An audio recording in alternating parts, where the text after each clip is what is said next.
आज हम बात करेंगे राजस्थान के प्रमुख वन्य जीव संरक्षण के लिए जो अभयारण्य है, वन्य जीव संरक्षण व अभयारण्य की। देखो, राजस्थान में 3 राष्ट्रीय उद्यान है। सबसे पहले तो हम राष्ट्रीय उद्यानों का अध्ययन करते हैं, कौन कौन से राष्ट्रीय उद्यान है। सबसे पहले है रणथंभौर राष्ट्रीय उद्यान। रणथंभौर राष्ट्रीय उद्यान किस जिले में? सवाई माधोपुर जिले में। इसका क्षेत्रफल है 292 वर्ग किलोमीटर। ये राजस्थान का राष्ट्रीय उद्यान सवाई माधोपुर जिले में है, जिसका क्षेत्रफल है 292 वर्ग किलोमीटर। अभयारण्य का दर्जा इसे मिला 1955 में। 1955 में अभयारण्य का दर्जा दिया गया रणथंभौर राष्ट्रीय उद्यान को, और यहाँ पर बाघ परियोजना शुरू की गई 1973 में।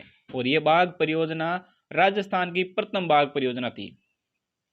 तो राजस्थान की प्रथम बाघ परियोजना किस अभयारण्य में शुरू की गई? रणथंभौर में। कब शुरू की गई? 1973 में। राष्ट्रीय उद्यान का दर्जा इस अभयारण्य को मिला 1 नवंबर 1980 को, यानी बाघ परियोजना 1973 में, लेकिन राष्ट्रीय उद्यान कब बना? 1 नवंबर 1980।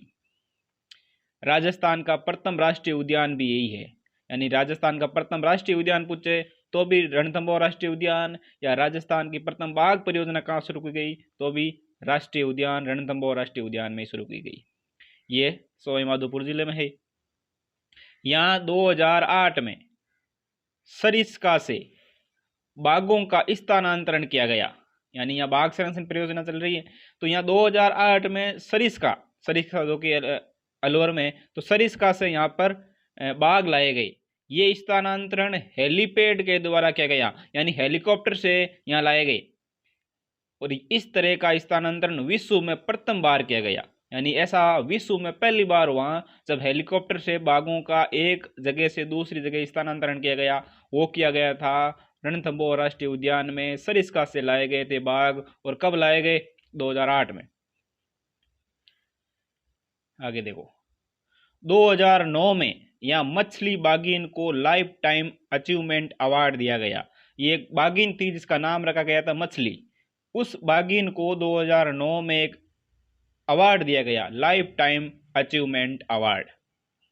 ये रणथंभौर राष्ट्रीय उद्यान की कुछ बातें। अब देखो, रणथंभौर राष्ट्रीय उद्यान में कुछ दर्शनीय स्थल है। वो कौन कौन से दर्शनीय स्थल है? देखो, एक है त्रिनेत्र गणेश मंदिर, ये रणथंभौर में है। त्रिनेत्र गणेश मंदिर, एक जोरा भोरा महल, और एक 32 खंभों की छतरी, जिसे न्याय की भी छतरी कहते हैं। ये 3 दर्शनीय स्थल मुख्य है यहाँ पर। त्रिनेत्र गणेश मंदिर, जोरा भोरा महल, और 32 खंभों की न्याय की छतरी।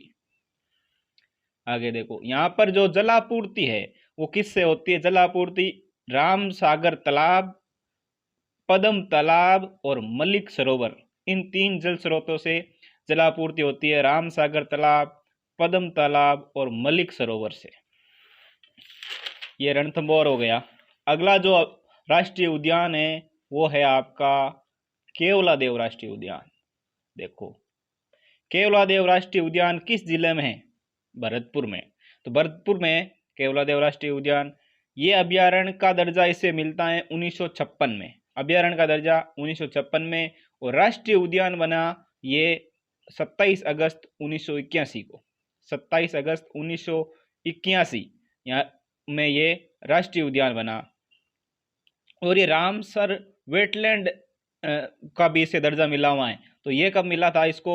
1 अक्टूबर 1981। तो रामसर स्थल का दर्जा 1 अक्टूबर 1981 को मिला, और राष्ट्रीय उद्यान 27 अगस्त 1981 में बना। और ये इसके साथ ही विश्व विरासत सूची में भी चयनित हो चुका है। तो विश्व विरासत सूची में चयनित हुआ ये 1985 में। विश्व विरासत सूची में 1985 में चयनित हुआ है। रामसर वेटलैंड का दर्जा 1 अक्टूबर 1981, और राष्ट्रीय उद्यान 27 अगस्त 1981। ये राजस्थान का सबसे छोटा राष्ट्रीय उद्यान है, जिसका क्षेत्रफल सिर्फ 29 वर्ग किलोमीटर है। ठीक है, तो राजस्थान का सबसे छोटा राष्ट्रीय उद्यान की बात करें तो वो कौन सा है? केवलादेव राष्ट्रीय उद्यान है, वो जो कि भरतपुर में है। और ये जो स्वर्णिम त्रिकोण है इसमें आता है। ये स्वर्णिम त्रिकोण जो कि दिल्ली, जयपुर और आगरा के बीच बनाया गया है इन तीनों को जोड़ने के लिए, तो इसमें ये केवलादेव राष्ट्रीय उद्यान का क्षेत्र आता है। इस उद्यान में साइबेरियन क्रेन आते हैं, यानी साइबेरिया से एक पक्षी आते हैं, साइबेरियन क्रेन, वो यहाँ कहाँ आते हैं? केवलादेव में। इस उद्यान को पक्षियों की प्रजनन स्थली कहते हैं। पक्षियों की प्रजनन स्थली पूछा जाए कि कौन सा अभ्यारण्य है, तो पक्षियों की प्रजनन स्थली केवलादेव राष्ट्रीय उद्यान भरतपुर है। इसके अलावा यहाँ पर एंचा और मोथिया नामक घास भी मिलती हैं। एंचा और मोथिया घास भी यहाँ मिलती हैं। यहाँ पर पक्षी वैज्ञानिक डॉक्टर सलीम अली को सलीम अली की जो कार्यस्थली है ये अभ्यारण्य रहा है। तो पक्षी वैज्ञानिक डॉक्टर सलीम अली की कार्यस्थली केवलादेव राष्ट्रीय उद्यान है। ये राजस्थान का दूसरा सर्प उद्यान भी है। यहाँ पर दूसरा सर्प उद्यान भी केवलादेव में बनाया गया। साथ ही ध्यान रखें कि पहला जो सर्प उद्यान है वो कोटा में बनाया गया और दूसरा सर्प उद्यान यहाँ पर केवलादेव में। ये उद्यान सौर ऊर्जा से संचालित है। ये उद्यान सौर ऊर्जा से संचालित है और जलापूर्ति जो है यहाँ पर होती है वो अजान बांध से होती है, एक बंद बरेटा बांध से होती है और एक पांचना बांध से होती है। 3 बांध है, अजान बांध, बंद बरेटा बांध और पांचना बांध। पांचना बांध कहाँ है? करौली में। तो ये 3 बांधों से जलापूर्ति होती है। इसके अलावा ये यमुना जल समझौते के तहत इस उद्यान को जलापूर्ति होती है। यमुना जल समझौता हुआ 1994, इसके तहत 20 यहाँ पर जलापूर्ति होती है। ये उद्यान राष्ट्रीय राजमार्ग 21 पर स्थित है। राष्ट्रीय राजमार्ग 21 पर स्थित है। ये जो स्वर्णिम त्रिकोण में आता है ये, तो इसी में स्थित है। राष्ट्रीय राजमार्ग 21 वो किस अभ्यारण्य से गुजरता है? तो केवलादेव राष्ट्रीय उद्यान से। अगला और अंतिम राष्ट्रीय उद्यान है वो है मुकुंदरा हिल्स राष्ट्रीय पार्क। मुकुंदरा हिल्स राष्ट्रीय पार्क है वो 4 जिलों में है, कोटा, बूंदी, चित्तौड़ और झालावाड़। कोटा, बूंदी, चित्तौड़ और झालावाड़, इन 4 जिलों में है मुकुंदरा हिल्स राष्ट्रीय उद्यान। ये है तीसरा राष्ट्रीय उद्यान। कब बना ये? 9 जनवरी 2012 को। 9 जनवरी 2012 को जो है नवीनतम यही है मुकुंदरा हिल्स राष्ट्रीय उद्यान। ये 9 जनवरी 2012 को बना और यहाँ पर राजस्थान की तीसरी बाघ परियोजना भी शुरू की गई। बाघ परियोजना शुरू की गई 10 अप्रैल 2013 को। 10 अप्रैल 2013 को तीसरी बाघ परियोजना मुकुंदरा हिल्स राष्ट्रीय उद्यान में शुरू की। इस उद्यान को निम्न अभ्यारण्यों से मिलकर बनाया गया। तो इस उद्यान को है ना बनाया तो यहाँ पर 3 पहले अभ्यारण्य थे। इन 3 अभ्यारण्यों को मिला के बनाया गया। एक तो दरा अभ्यारण्य, एक जवाहर सागर अभ्यारण्य, एक राष्ट्रीय चंबल घड़ियाल अभ्यारण्य। इन अभ्यारण्यों को मिला करके एक राष्ट्रीय उद्यान बनाया गया जिसका नाम रखा मुकुंदरा हिल्स राष्ट्रीय पार्क। कौन कौन से थे? दरा अभ्यारण्य, जवाहर सागर अभ्यारण्य, राष्ट्रीय अभ्यारण्य। तो ये मुकुंदरा हिल्स राष्ट्रीय उद्यान में 3 अभ्यारण्य थे, दरा अभ्यारण्य, जवाहर सागर अभ्यारण्य और राष्ट्रीय चंबल घड़ियाल अभ्यारण्य। आगे देखो, इस उद्यान में हीरामन तोता पाया जाता है। हीरामन तोता किस उद्यान में? ये मुकुंदरा हिल्स राष्ट्रीय उद्यान में। और इसका जो वैज्ञानिक नाम है वो है अलेक्जेंड्रिया पैराकिट।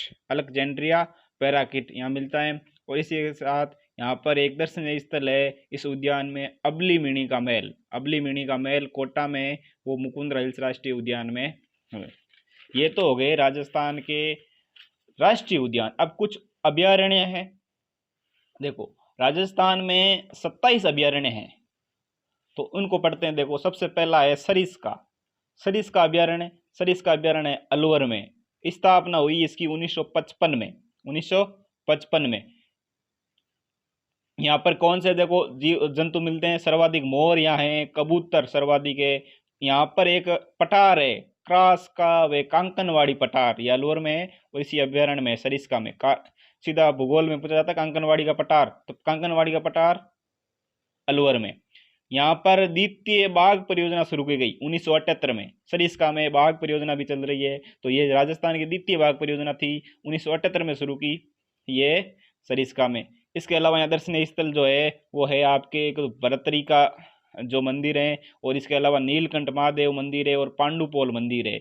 ये सरिस्का अभ्यारण्य में है। अब सरिस्का का एक भाग अलग किया गया, सरिस्का ए। तो सरिस्का ए यह भी अलवर में है। इसकी स्थापना हुई 2012 में। 2012 में सरिस्का ए की। ये राजस्थान का सबसे छोटा अभ्यारण्य है। तो राजस्थान का सबसे छोटा अभ्यारण्य है वो सरिस्का ए है। सरिस्का ए, जिसका क्षेत्रफल मात्र 3 वर्ग किलोमीटर है। तो राजस्थान का सबसे छोटा अभ्यारण्य हो गया सरिस्का ए। अगला अभ्यारण्य है राष्ट्रीय मरु उद्यान। और राष्ट्रीय मरु उद्यान जो है वो किस जिले में है? जैसलमेर और बाड़मेर, इन 2 जिलों में फैला हुआ है राष्ट्रीय मरु उद्यान। राष्ट्रीय मरु उद्यान को जो उद्यान का जो अभ्यारण्य बना ये 1981 में, 1981। इस उद्यान में क्या क्या है चीजें देखो। इस उद्यान में एक तो है लाटी सीरीज। लाटी सीरीज क्या है? भूगर्भिक जल पट्टी है, वो यहाँ मिलती है। इसका जो विस्तार है वो विस्तार है पोखरण से मोहनगढ़ जैसलमेर तक। मोहनगढ़ जैसलमेर, पोखरण से मोहनगढ़ जैसलमेर तक, ठीक है। इसके अलावा यहाँ आक्कल गांव में आक्कलवुड फॉसिल्स पार्क है। आक्कलवुड फॉसिल्स पार्क कहाँ है? इस आक्कल गांव में, जैसलमेर में, राष्ट्रीय मरु उद्यान में ही। और इसके अलावा एक यहाँ नलकूप है, वो कौन सा नलकूप? चांदन नलकूप, जिसको थार का गड़ा कहते हैं, वही इसी अभ्यारण्य में। चांदन नलकूप, आक्कलवुड फॉसिल्स पार्क और एक भूगर्भिक जल पट्टी यानी लाठी सीरीज। और इसके अलावा जो यहाँ घास मिलती है वो कौन सी घास है? सेवण घास। सेवण घास के लिए प्रसिद्ध अभ्यारण्य है राष्ट्रीय मरु उद्यान बाड़मेर जैसलमेर वाला। यहाँ पर एक प्रजनन स्थली है, किसकी? गोडावण की प्रजनन स्थली है, गोडावण। गोडावण का जो वैज्ञानिक नाम है वो क्रियोटिस नाइग्रेसिप्स, ठीक है। तो ये प्रजनन स्थली है इसकी, गोडावण की। ये हो गया आपके राष्ट्रीय मरु उद्यान। इसके बारे में देखो, ये राज्य का सबसे बड़ा अभ्यारण्य है। कौन सा है? सबसे छोटा तो सरिस्का है, और सबसे बड़ा कौन सा है? सबसे बड़ा है राष्ट्रीय मरु उद्यान। तो राष्ट्रीय मरु उद्यान ये राजस्थान का सबसे बड़ा अभ्यारण्य है। इसका क्षेत्रफल जैसलमेर में तो है 1900 वर्ग किलोमीटर और बाड़मेर में 1262 वर्ग किलोमीटर। ये कौन से एनएच पे आएगा? ये एनएच, यहाँ एनएच है 68, 68 नंबर एनएच में यहाँ इस अभ्यारण्य से गुजरता है। और इसमें सर्वाधिक टिड्डी दल देखे जा सकते हैं। टिड्डियाँ, जो टिड्डी दल है वो इस अभ्यारण्य में सर्वाधिक देखे जा सकते हैं। इस उद्यान से इंदिरा गांधी नहर परियोजना भी गुजरती है। इस उद्यान से एक नहर परियोजना, इंदिरा गांधी नहर परियोजना है, वो भी गुजरती है। इस उद्यान में पीऊणा सर्प, इसमें स्मैंड वाइपर सर्प, ये जो सर्पों की 2 प्रजातियां हैं वो मिलती हैं। इसके अलावा यहाँ पर घास की बात करें, एक तो सेवण घास है, इसके अलावा दामन, अरड़, अंजन और मुराद, ये घास भी यहाँ मिलती है। दामन, अरड़, अंजन और मुराद। अगला अभ्यारण्य है 4 नंबर अभ्यारण्य की बात करते हैं हम, यह है माउंट आबू अभ्यारण्य। तो माउंट आबू कहाँ है? सिरोही में। तो माउंट आबू सिरोही में एक अभ्यारण्य है, माउंट आबू अभ्यारण्य। यह राजस्थान का सबसे ऊंचा अभ्यारण्य है। तो सबसे ऊंचा अभ्यारण्य कौन सा है? माउंट आबू अभ्यारण्य, सिरोही में। इसमें 100 पक्षियों की प्रजातियां यानी 100 प्रकार के पक्षी यहाँ मिलते हैं। और जंगली मुर्गे के लिए विशेष रूप से प्रसिद्ध है। कौन सा अभ्यारण्य? माउंट आबू अभ्यारण्य, सिरोही। यहाँ पर इसके अलावा सुंदर छिपकली मिलती है, यूब्लेफेरिस, ठीक है।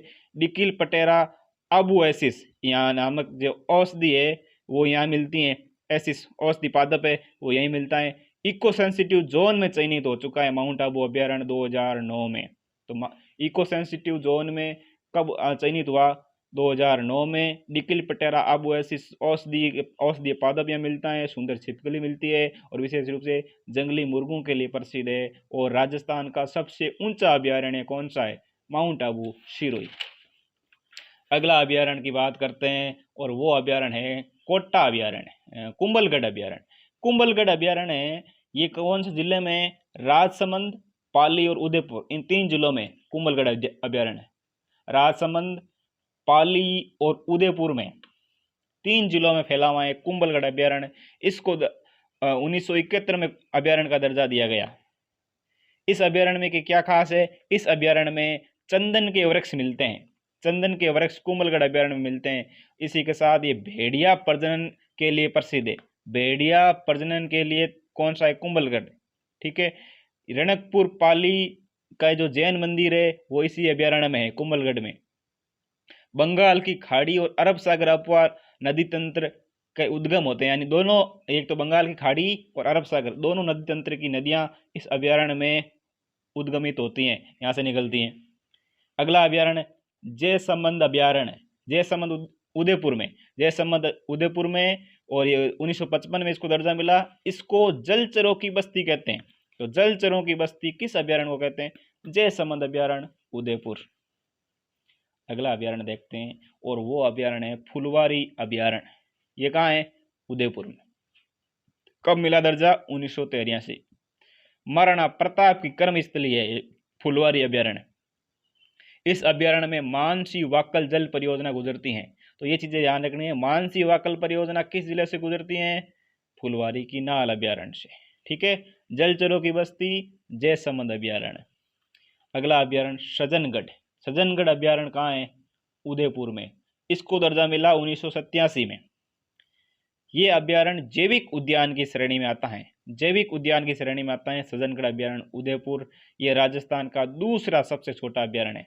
सबसे छोटा तो था सरिस्का ए, और दूसरा छोटा कौन सा है? सज्जनगढ़ अभ्यारण्य उदयपुर। इसका क्षेत्रफल है 5 वर्ग किलोमीटर।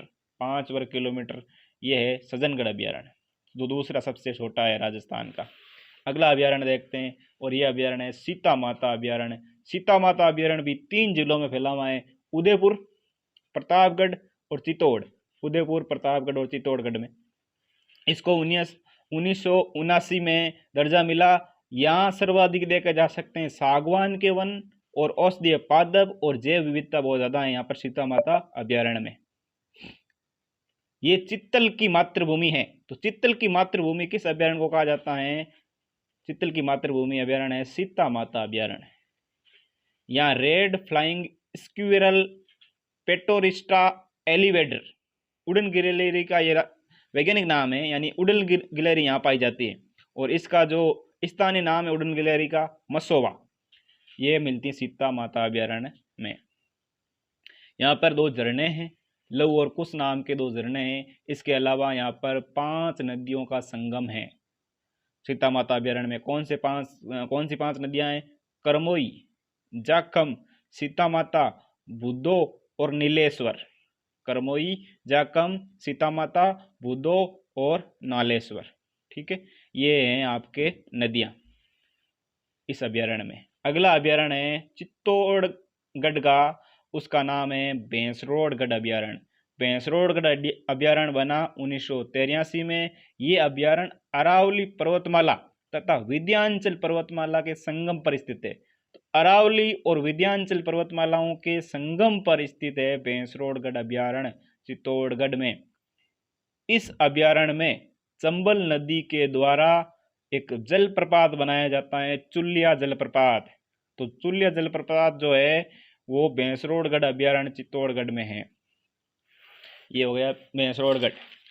अगला जो अभ्यारण्य है इसी की बात करते हैं। तो देखो, इस तो भैंसरोडगढ़ वाला अभ्यारण्य है, इसमें तेज तरार एवं नुकीली घाटियों के लिए भी ये प्रसिद्ध है, यानी तेज जो तीखी ढलान वाली जो घाटियां हैं यहाँ पर है। और इसी अभ्यारण्य में एक पठार है मानदेसरा का पठार भैंसरोडगढ़ में।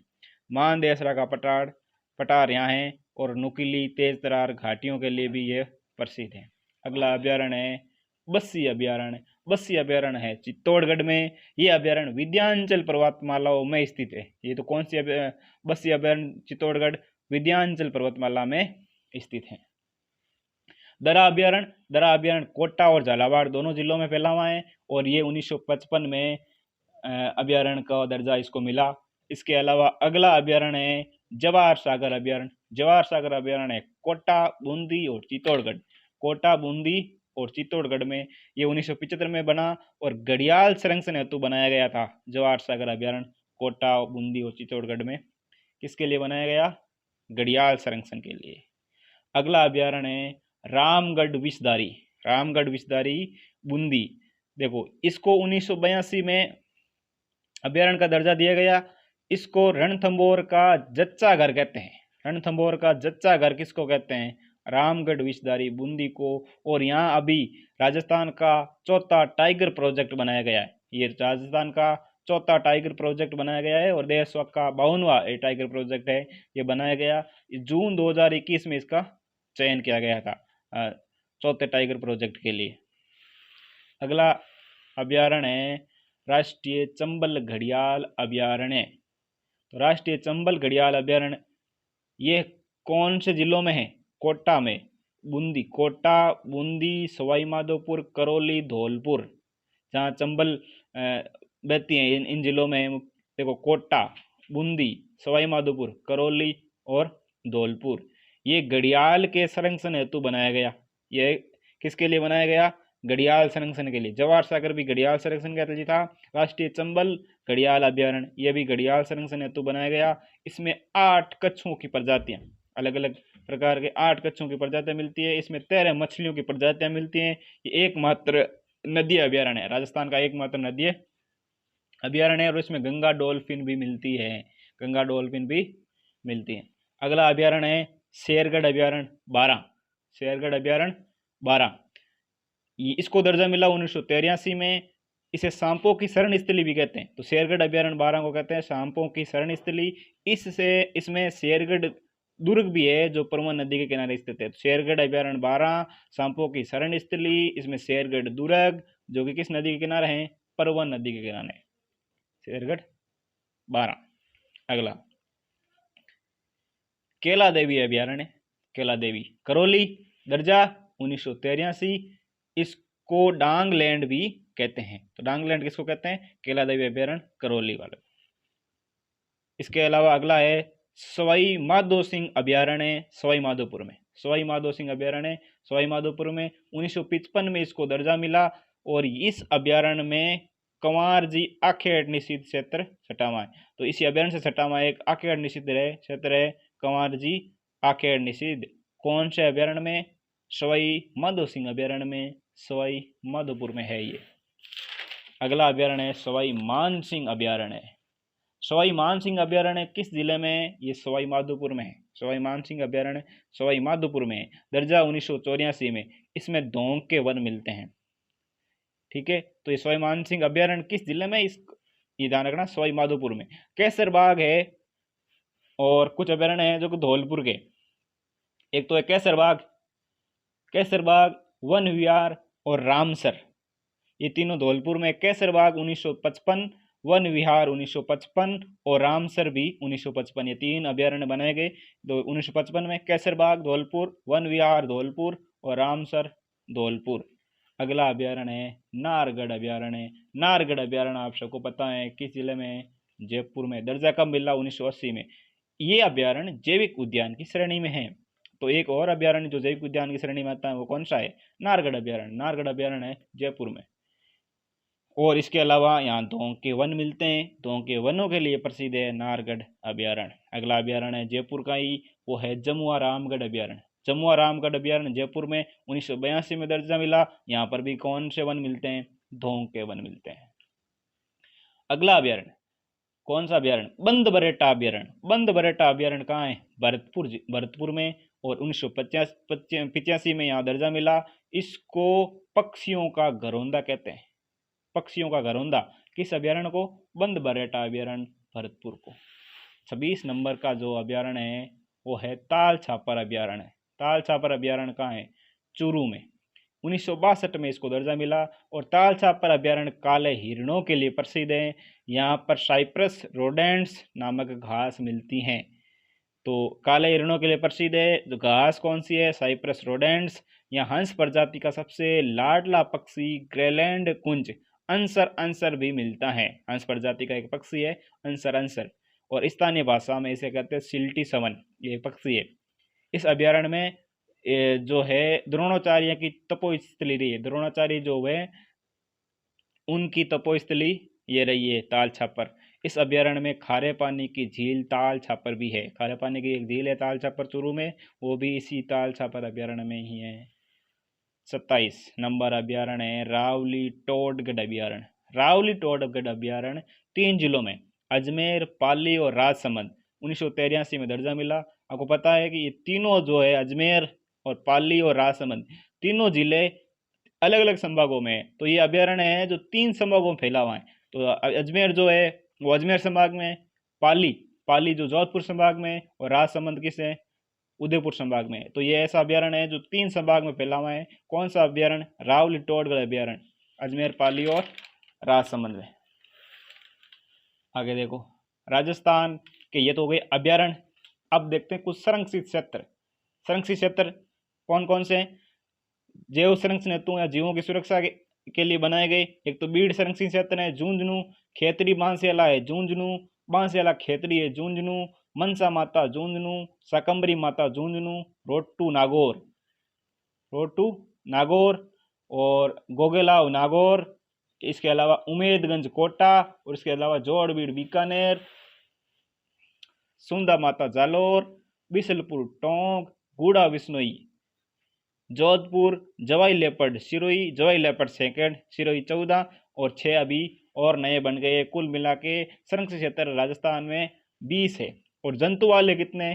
5 जंतु वाले, जयपुर, उदयपुर, बीकानेर और जोधपुर कोटा। जयपुर, उदयपुर, बीकानेर, जोधपुर, कोटा। जयपुर वाले की स्थापना 1876 में हुई है, मगरमच्छ प्रजनन के लिए प्रसिद्ध हैं। और उदयपुर वाले की 1878 में, बीकानेर वाले की 1922 में, ये वर्तमान में बंद है। और जोधपुर जो है ये गोडावण प्रजनन के लिए प्रसिद्ध है, जोधपुर जंतु वाले, ये उसकी स्थापना 1936 में हुई है। और